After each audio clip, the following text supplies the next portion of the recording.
Welcome to the Knowledge for Men show. Your life will never be the same. Your level of success will seldom exceed your level of personal development. I want to die empty of regret. I want to die empty of my best work. We don't understand who we are. Instead, we're living out somebody else's narrative. What one man can do, another man can do. If it's been done, it can be done again. Being yourself and being your truest, most authentic self in every moment. If it scares you or makes you a little afraid, do it. Follow your heart and your gut. The first stage, I think, is finding you, like finding out who I am today. Stuff will not work. You will have things that fail. Success is when you're a happy, fulfilled person. How do you define success? It's your life, and you are the creator of the movie script that is your life story.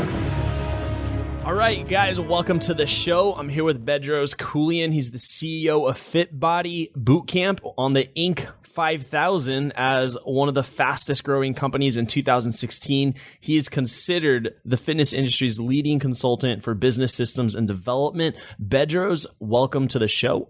Thank you so much for having me. All right, good to have you here. And we start off every show, Bedros, with a favorite success quote or some sort of saying that the guest has lived by. So what do you got for us, and what does that mean to you? There's two of them, actually. One of them, I believe, is Jim Rohn, and he says, how you do anything is how you do everything. And then my own personal favorite is circumstance does not change responsibility. And I believe we all have a responsibility, and no matter your circumstances, you got to live up to your responsibilities. How does that apply to your life? The circumstance does not change responsibility. Real simple. It could be that my kids wake up sick. It could be that my kids were throwing up all night because I'm a dad. It could be a multitude of reasons. It could be that I wake up and I just don't feel like working today, but I've got a busy calendar and I've got a commitment to you to do a podcast. I've got another live interview on a radio, local LA County radio. Whatever happened in my life previous to me showing up in my headquarters here, I've got a commitment to you and the live radio, and then my team later on today as we do a culture meeting. Those are my responsibilities, and the circumstances of my life that took place can't control and can't take away from the value I'm supposed to add to the universe. Bedros, and I know a part of your story too is you come from a different country. You're an immigrant. You came here. You had nothing. You escaped communism. You built several multi-million-dollar generating global brands. Correct.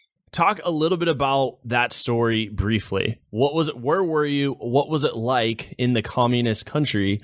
And what was it like transitioning over here to the United States? Yeah. So I really like to call myself the immigrant edge and the American dream. And the reason I say that is because in 1980, we escaped communist Russia. At the time, it was Armenia was ruled by Soviet Union.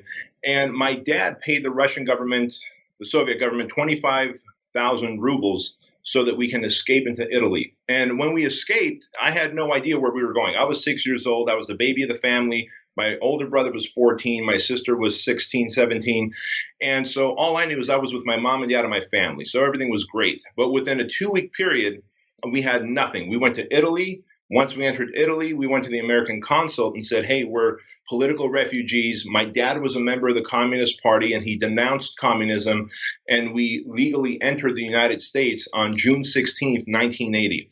And my dad stresses the point that every time I speak, either from stage or on podcast or live interviews, that I say we legally entered the United States because he believes, and I agree with this, that when you legally enter this country, you have a greater commitment to its growth and prosperity. And so that's not a political statement. That's just a fact. I've just seen that with my own eyes. And so my dad said, look, you've got freedom, you've got opportunity, you can become anything you want so long as you pay it forward. So long as you pay it forward to others. And so being a young kid, I believed him. Now, we didn't speak the language. We didn't know the culture. We had no money here.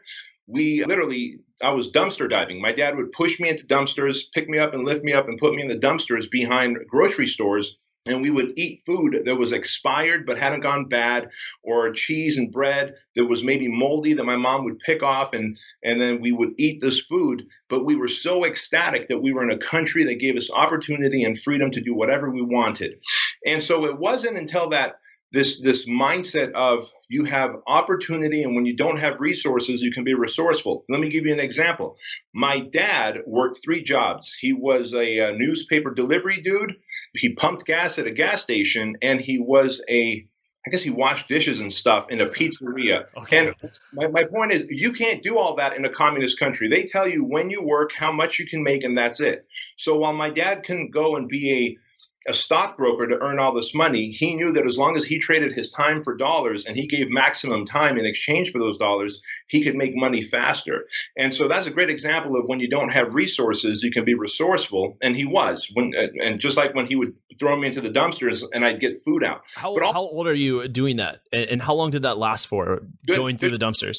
Yeah, so that lasted for about 2 years. The first 2 years, my main job was to go to elementary school and then dig out food from the garbage cans and dumpsters behind. Now, let me make it clear: we weren't eating like that Seinfeld episode where George Costanza gets the eclair out of the garbage and eats it. It wasn't like that. You are okay. And did you think anything wrong of this? Did you just think, nope, this is what I do, I'm supporting my family? Or did you feel bad? Were you embarrassed? Were you, when people would drive by, were you hiding? No, I didn't know any difference. And for a young kid between the ages of 6 and 8, I mean, that's a treasure hunt for you, right? So I guess it was such a great reframe that my dad made it a game for us. And so I would go there and I'd throw the food out and they'd get the food and they'd throw back the ones that were supposed to stay in the garbage or in the dumpster after all. But it lasted a couple years, man, because all the money my mom, dad, brother, and sister were making were going towards my dad building a war chest so he could open up a little tailor shop. Check this out. Within 5 years of being in this country, we had our own apartment. So we moved around for the first 4.5 years to 14 different apartments. I went to 3 elementary schools, 2 junior highs, and 2 high schools in all that time. But within the first 5 years, my dad opened up a tiny little tailor shop, and it was with the money that he had built. And my job as the smallest in the family was to dumpster dive and get food out for us. So I just felt like I was doing my part for the family. Wow. This reminds me of that film, The Pursuit of Happiness with Will Smith. Yeah, great film. This family, this whole situation here. What does freedom mean to you? It seems like there was such an emphasis, like, look, you've got this opportunity. You can come here. You can do anything. You can have 3 jobs in Russia, or at the time in Russia, they tell you what you're going to do and when you can work. And when we're talking communist Russia at this time, but what does freedom mean to you? Dude, freedom is real simple, and people always make such a big deal about money, and people with money are mean and greedy and bad. And the way I look at it is money is a vehicle to freedom. And people ask me, what does freedom mean to you? Freedom simply means that I could do anything I want for as long as I want with whoever I want. And now, sure, I suppose money can be the vehicle to freedom. And if you define freedom as, sleeping around with hookers and doing cocaine and being an idiot, then sure, money will get you that level of freedom. But for me, it's about sending my kids to private school, my wife staying at home so that, my kids never have to see the inside of a daycare, me building an empire where I can serve people through fitness and helping entrepreneurs, and flying first class and eating at the best restaurants and staying at the best places on this planet, man. Yeah, I like it. And I'm wondering now, did you have a job? Did you go to college? What got you into building your own businesses and really exercising that power and that right of freedom, of being able to do what you want to do? Yeah, that's a good question. So I didn't go to college. I went to college for half a semester, and I realized I was going to college for what was going to be a degree that I could have got a certification for. I was going to be a personal trainer. Okay. I dropped out of college, and here's how that whole thing happened.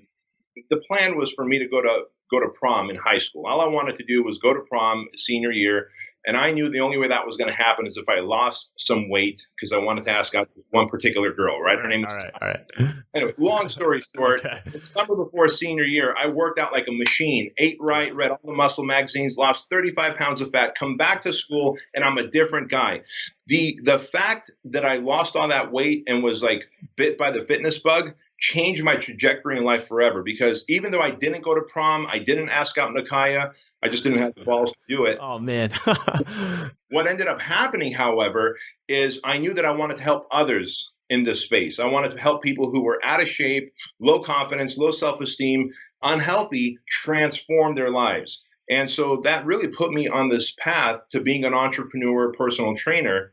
And thankfully, as a personal trainer, you're really training the affluent people in your community, right? And so what happened is one of my personal training clients also was a mentor to me, and he was my first mentor. His name is Jim Franco, and he started to give me business advice that later led to this massive 8-figure empire we built.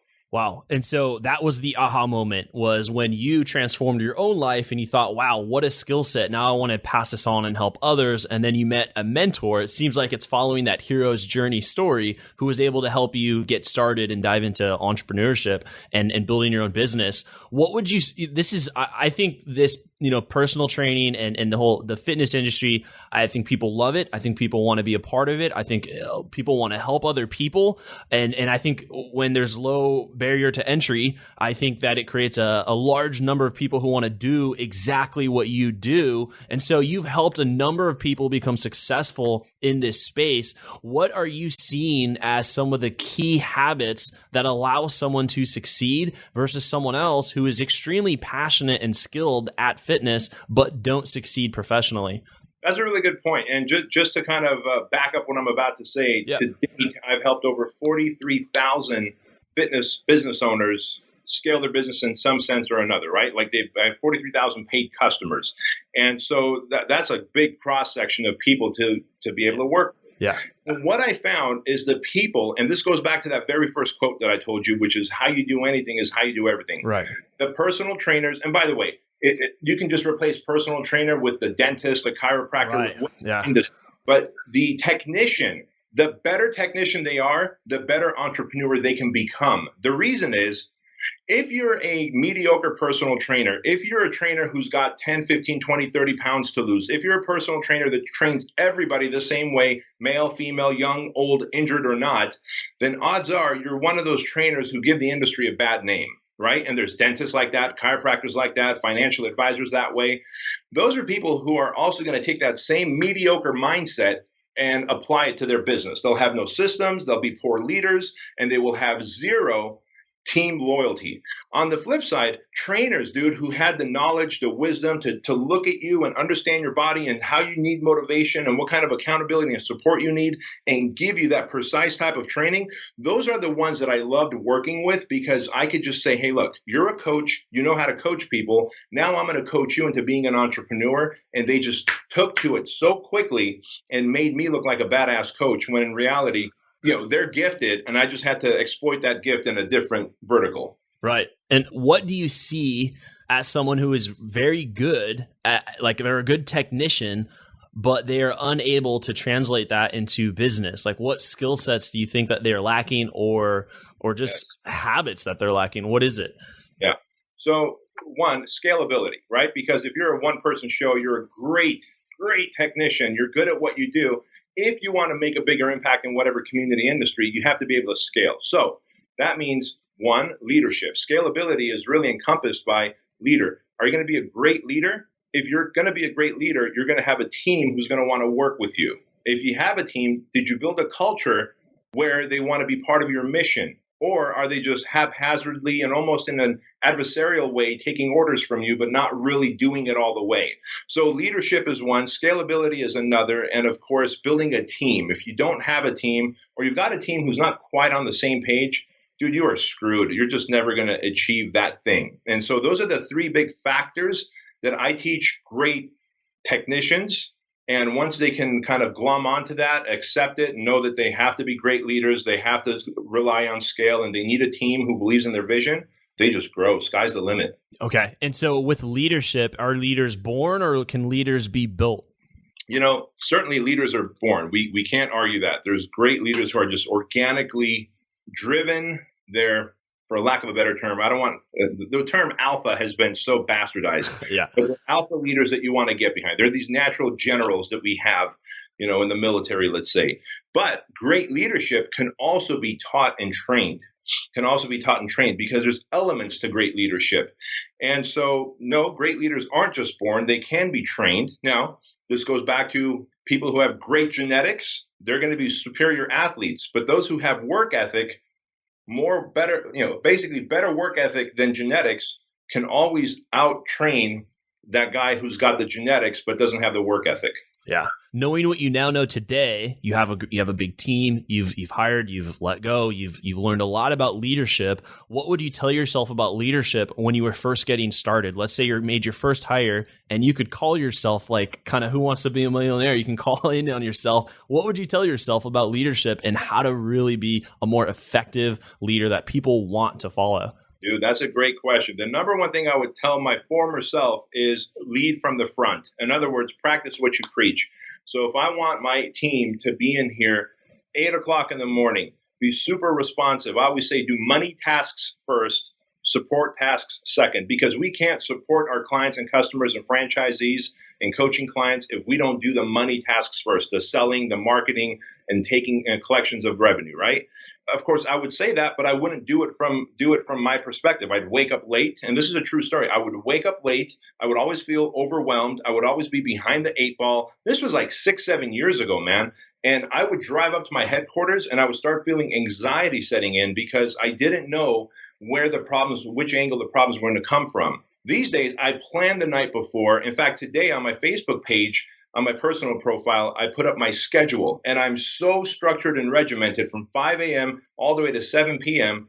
that, as my friend Craig Ballantyne says, structure is freedom. So the number one thing I would say is lead from the front. If you don't, your team's not going to follow. I like that. When you say waking up late, are you saying like you're sleeping in, like we're not really taking, you're really still like a solopreneur mindset, just kind of more freedom based? Yeah, I mean, let's call it what it is, man. Because even as a solopreneur, you should wake up early and do the things that everyone else won't. So I was an amateur, and until you turn pro, you won't make pro money, and you're not going to make the kind of money that's going to be sustainable for the long haul. Anyone can do a Facebook promo and a launch, get affiliates, and do a couple $1 million in 30 days. Big fucking deal. It's the guy or gal who can create an empire and a legacy and sell a company for $200 million that I'm impressed by. Yeah. Yeah. Whenever I look at successes of an individual or even myself, I can trace it back to a key risk that allowed that success to happen. So I'm wondering, in your case, what were some of those key risks that you took? You were scared. You didn't think it was going to work. People were telling you that you shouldn't do it. You should keep doing what you're doing, but you took it anyways, and it led to some of your greatest successes. The very first, and in fact, you're right, there are several of those big turning point risks that I've taken. The first one I can think of is I had borrowed $127,000 from that mentor that I told you about, Jim Frank, who was a personal training client. And I borrowed it in chunks. And borrowed it, before you know it, was $127,000. And one day, as he called it, we had a come to Jesus meeting. And that come to Jesus meeting was really, he said, hey kid, listen, you can work for me and I'll pay you $10,000 a month and I'll own 100% of your company. And at the time it was a software called High Tech Trainer. It was online personal training. And we had just started licensing it out to the Sprint jukebox. So before the iPhone, you could actually download my workouts to your Sprint phone, and users paid $2.50. And we were just about to sign a deal with Sprint, but I was $127,000 in debt to this man, no money coming in, and I'm always asking for more money because we're almost there, Jim. We're almost there. And so when we had that come to Jesus meeting, he said, you're going to be my employee for $10,000 a month, and I'll wipe the debt clean, but the business is 100% mine. All it took was about a 20-minute conversation with my wife at the time, and we had just gotten married. I said, look, I know I'm meant to be an entrepreneur. I know we're in debt. But at this point, $127,000 or $527,000, it doesn't matter, because if it fails, we're going bankrupt. I've already gone all in. I can't neuter myself and all of a sudden be this man's employee. I'll regret life forever. And so she said, well, then figure out a way to pay him off. And if he's shutting down the coffers for money, figure out how to get the money. So I went and got 2 credit cards, charged them up, and I used the rest of that credit card money. Because I said, Jim, I'm not going to be your employee. I will pay you back over time. I understand you don't want to give me any more money. No hard feelings. I got 2 credit cards, $12,000 and $26,000. And I charged them up, and we were able to have that big breakthrough, sign the deal with Sprint, and of course, paid them back and lived happily ever after. But that was one of the first big risks. Yeah. Since then, as you know, as an entrepreneur, there's many corners that you have to turn where you have to have that shit or get off the pot conversation with yourself. Yeah. And thanks for sharing. I think it's really powerful to hear the risk and all things going against you. And then, because it makes your story more human. I'm wondering now, like, how often do you think it is in your story where you made a key risk like that? Is it monthly? Is it quarterly? Is it annually? Is it every 3 years? So looking back here, we're talking a 17-year journey. I could probably think back to 4 big risks like that. One of them was leveraging our house, which now is one of my many rental properties, but it was the house that we lived in. Okay. So I don't know if that's normal, if that's the average, but in the last 17 years, there was 4 big turning points like that I could think of. Can you briefly talk about what those were? So you said you leveraged your house, which basically I think what that means is you're borrowing money from your house to invest in business, which is very risky because it's your house and you're married. Yeah. So obviously the one where Jim Franco offered me a $10,000 a month salary. By the way, $10,000 a month to a kid who's in debt, who's newly married, like that was like him offering $1 million a month as far as that was concerned. Especially, back then that's even more money too. Yeah. Yeah, so there was that time where I chose the path of being an entrepreneur and charging up my credit cards and betting on myself. Yeah. The second one was when we bought the house, my wife and I, within, this was in 2003. And if you remember, home prices were going up, right? Like you couldn't make a mistake buying homes. So within a year and a half, that home was worth so much more. And well, there we were at another phase where we're building a new software. At this time, it was called Fit Pro Newsletter. And I needed to hire programmers. Jim wasn't going to give me any more money. He was not a partner in that particular thing. I didn't have enough credit to go get money. So we leveraged our house. Now, keep in mind, we leveraged our house around 2005. Well, what happens a few years later? The economy crashes. And so now this house that I own, that I've got no equity in, everyone said, just walk away from. I said, I can't walk away from this. I need to pay off my debt. And I was one of those silly people that my dad brainwashed and said, pay off all your debts. And so I needed to pay off my debt. So that was the second one. The third one was in 2009, where I borrowed money from my existing company, my coaching and consulting company, Keuilian Inc., and I started the Fit Body Bootcamp franchise. And I was going all in. The economy had crashed. Unemployment was at an all-time high of 11.2% in 2009. And I started making videos that were going to be the training videos of what a new franchisee would get when they buy our Fit Body Bootcamp franchise.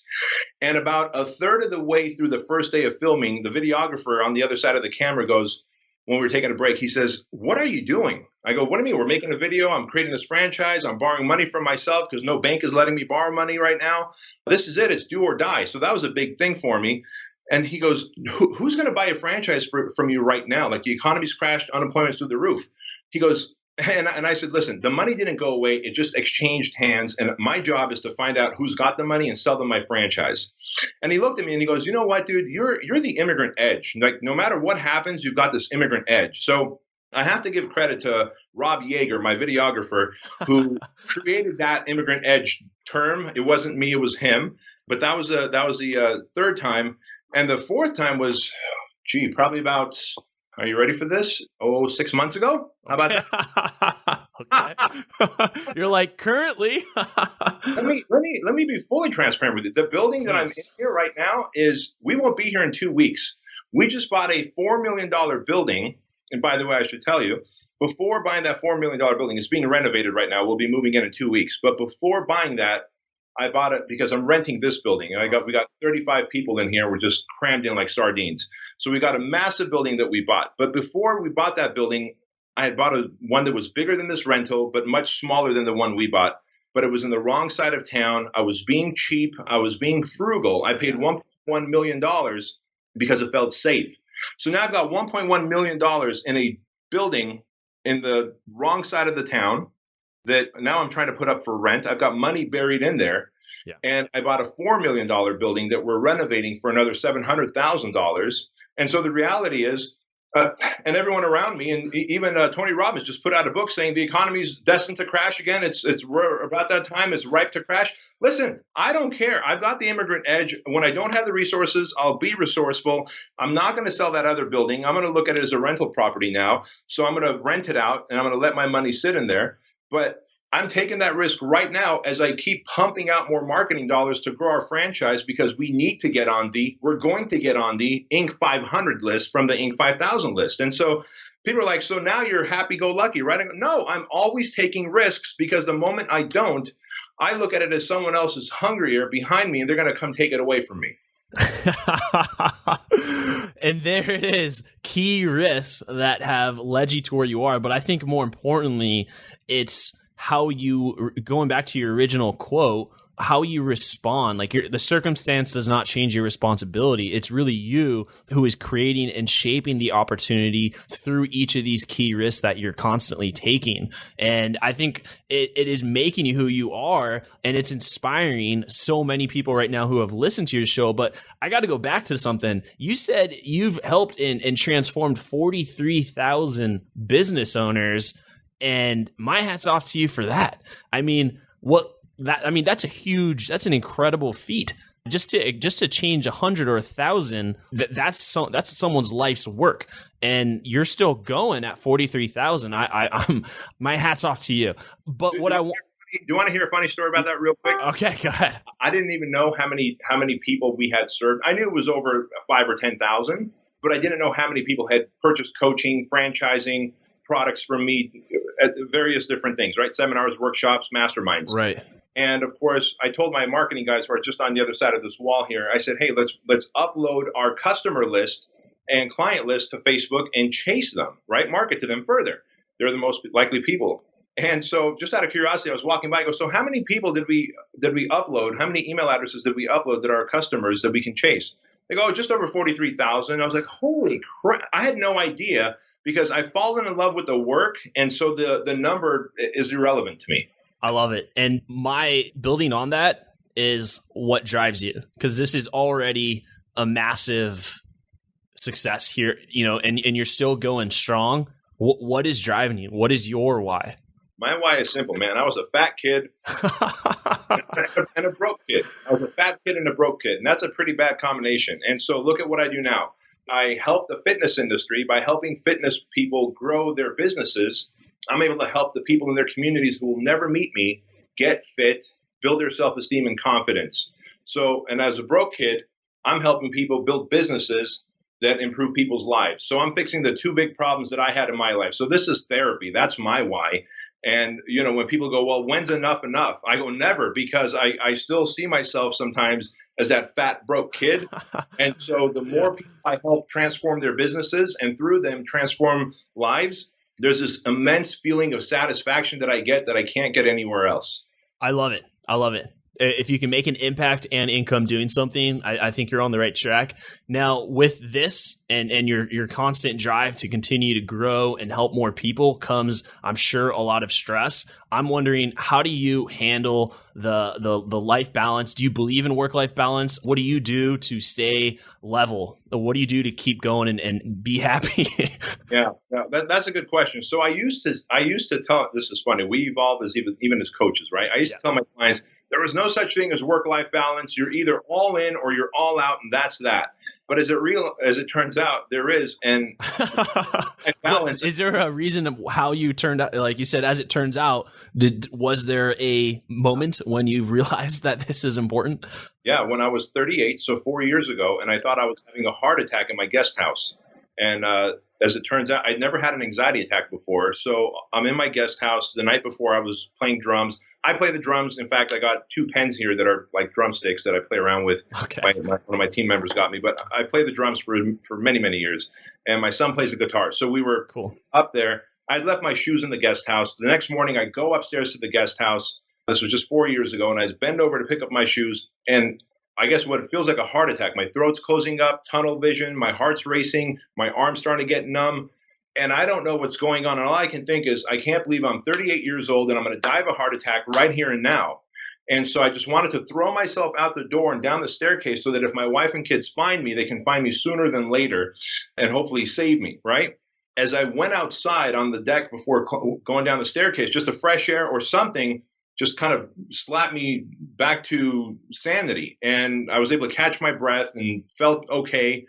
I go, what the hell was this? And so a couple of days later, I was at a doctor's office and they're doing all these EKG tests. And they said, look, you're fine. how's your stress level? I go, I'm fine. I'm kicking ass. I'm dominating. I'm taking names. And my wife goes, he's actually, just stressed to the gills, up till 2 a.m, wakes up super early, coffee all day long, goes hungry all day. And as a personal trainer, that was when I was most out of shape too. I was neglecting my workouts, and I'd say, hey, hon, I'm going to go work out. And I'd sit in a parking lot and sleep under a tree for 45 minutes just to get some sleep. After my first anxiety attack, I realized I've got to do something about this. And if I want to scale a business, and if I want to be authentic, and I'm a fitness guy and a leader for entrepreneurs, then I got to live it. I realized what was missing was a team. So now I've got an amazing team that I travel about 60% of the month on business and on leisure with my family. And the beautiful thing about it is my team runs all 17 of our businesses, and nothing's ever falling through the cracks. I might show up and a person or two have been fired and 2 or 3 new people have been hired, all without my intervention, which is wonderful. Thank you so much for sharing that. And I'm glad that you made it through that fiasco. But I think it adds, again, more human element to the story. And I think it is a concern for a lot of hungry, driven people who work. And then usually there's a moment such as one that you experience. And thank you for sharing that. I'm wondering too, this is even kind of just personal. You got an amazing team. What do you do to keep the A players? I don't know. It's kind of, and today, I'll tell you after 4 o'clock today. And I tell you that because, again, if you look at my personal page on Facebook, at 4 o'clock, we've got a culture meeting. Dude, if you were to ask me about culture, I would say go read the Zappos book, Tony Hsieh's book, because the man's built culture. I even went and toured Zappos because I wanted to have culture in my company. But it all started off with hiring who was my personal assistant, Joan, who later ended up now is my operations director. And now we've got a compliance officer who's from the military, and he runs everything very regimented as well. It was hiring the right people. How the culture became what it is, I have no idea. We're having a culture meeting today at 4 o'clock where the team is going to educate me on our culture here and why it is. We know when people show up, they may have the talents and the skills, but immediately Joan or Sean, my compliance officer or my operations officer, says, they're not going to make it. And I go, why? They're getting their job done. Everything looks like they're not jiving with the culture. They're not fitting in with the family. And so this place is self-correcting now. And so I said, I want to know how we built this culture of exceeding expectations and setting new bars of success, guys and gals. And so, listen, I'm a leader, but I don't know the answer to everything. So on my calendar, because I put a screenshot of my calendar today at 4 o'clock, is a culture meeting, and to see how we built this amazing culture, and then I'm going to share it with the rest of the world once I can reverse engineer it. All right. And Tony Robbins says something like the growth of your business is the growth of the leader, or like the level that it can go is the growth of who's running it. And I'm wondering, when did you realize that there are better people than you that, because I feel like there's an ego thing for the entrepreneur, because you built it, it's your baby, you created it, you know every little piece about it. But there are people that you can bring on, and they can educate you, just like you said, you're going to be educated on your culture. Yeah. So I mean, for me, it was again, once I had that anxiety attack, it was so scary, and it was such a wake up call for me that I was forced to just let go of the things that I can't control. And I have this little rule I call the 5% rule. And I say there's only 5% of the things that I do in this building which is in my zone of genius, as Gay Hendricks talks about. Yeah. For me, it's delegate, motivate, sell. If I try and look over accounting, if I try and look over hiring and firing, team reviews, when they're supposed to get a raise or demotion or whatever, I end up stressing myself out and going back into anxiety attacks. So I stick to my 5%, and then I've been fortunate enough to have learned through that painful experience of an anxiety attack, which I had several after that, because, like any entrepreneur, I go, I can just work through these anxiety attacks. Right? Have to hire the right team. You like that? Like, I'm no guru, dude. I just. Yeah, no, it's great, man. It's great. It's superhuman. Right. I've been to one of your events several years ago, and I had never known who you were. I just got it. I have no idea how. I got an email, and I was just like, oh, I'll check it out. And so I'm not in the fitness industry, but I'm in the, personal development, personal growth. And one thing I got from you when you got on stage and spoke, this is probably 2014 in Costa Mesa, Orange County.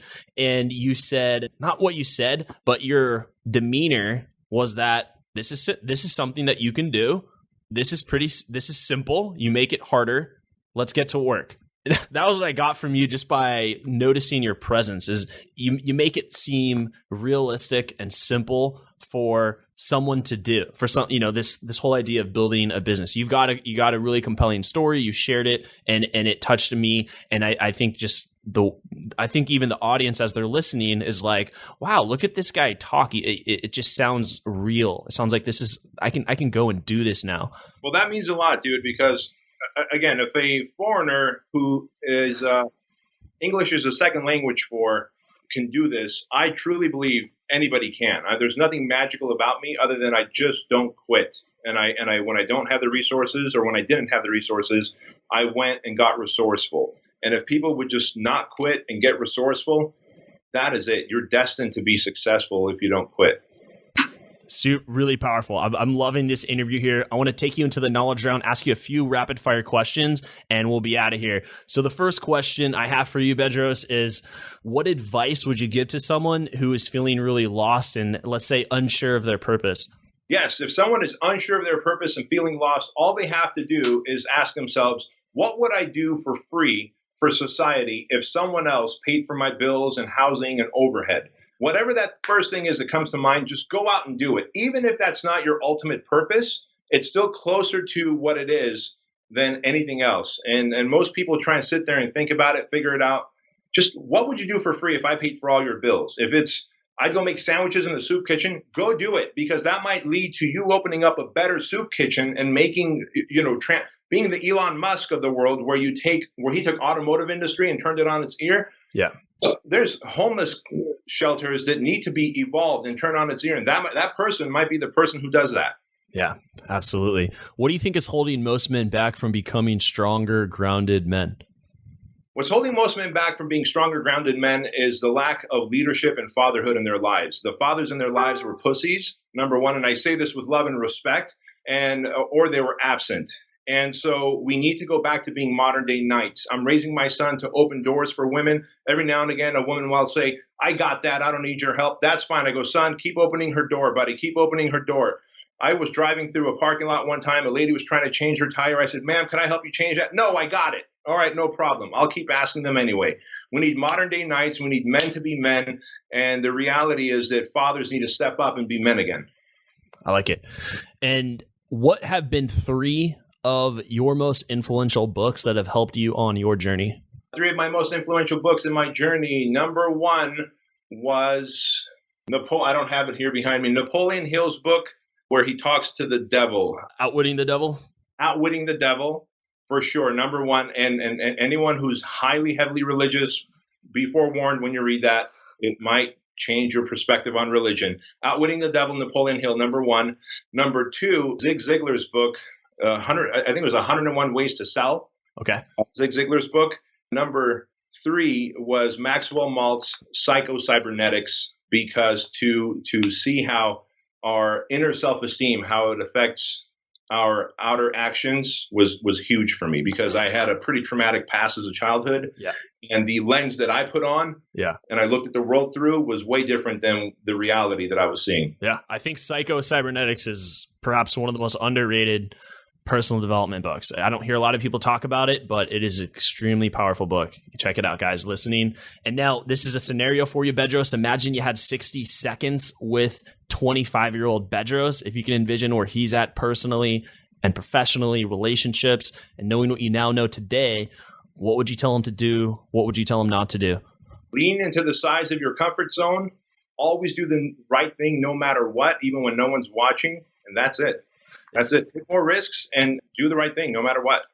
Is that your philosophy on success right there? Did that?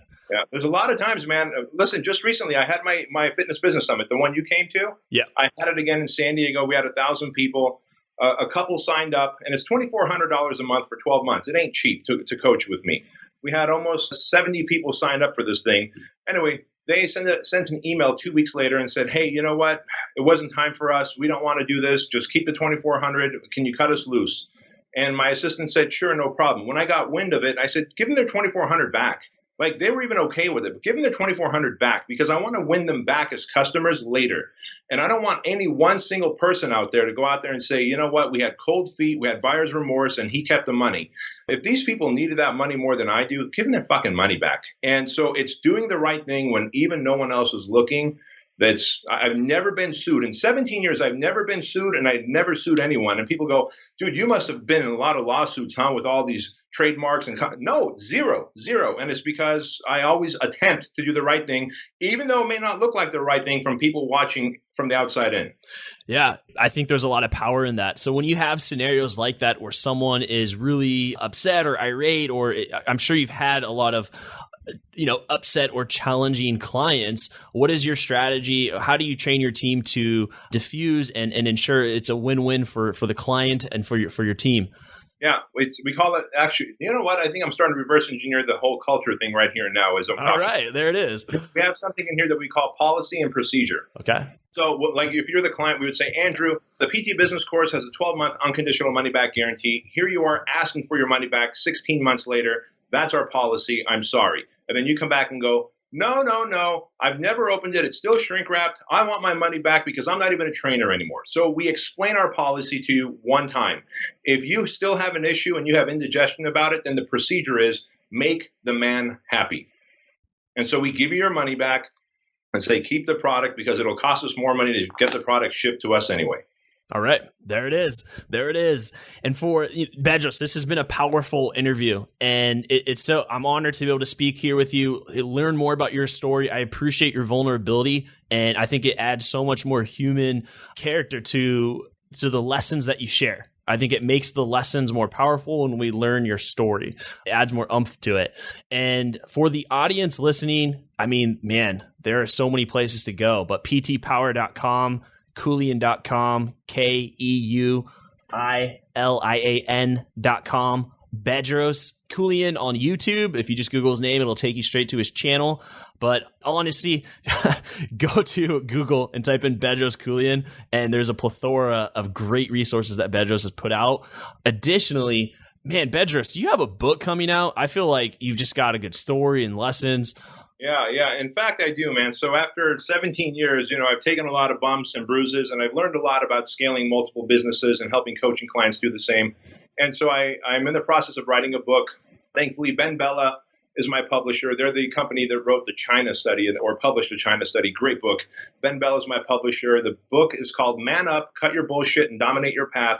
And it's really for entrepreneurs that are kind of stuck in that muck. They know they're destined for more, don't know how to get there. The book explains it to them in 3 easy steps. And Man Up comes out in fall of 2018. Wow. All right. There it is. Bedros, thank you so much for coming on the show. It's been an honor having you here. Thank you so much, Andrew. I appreciate it, man. Thank you for listening to the Knowledge for Men podcast. Hundreds of interviews and millions of downloads later, we're continuing to build an international movement, and we're just getting started. So if you enjoyed this episode, go ahead and leave a helpful review in iTunes because it really helps the podcast grow so we can impact even more men in the world who need this. Guys, this is all about living with purpose, where every day you only do things that matter to you. You wake up, live with purpose, and take massive action towards the life you want. And always remember, love the life you have while creating the life of your dreams. Go to kfmfree.com to get a surprise bonus I've made for my listeners. Again, that's kfmfree.com for something that's changed my life, and I'm offering it to you for free. Also, check out my Amazon best-selling books that I've written for you to help you crush life at kfmauthor.com. Again, that's kfmauthor.com to see all the books I've created to help you break through in life. This is your host, Andrew Farabee, founder of knowledgeformen.com, and I'll see you in the next episode.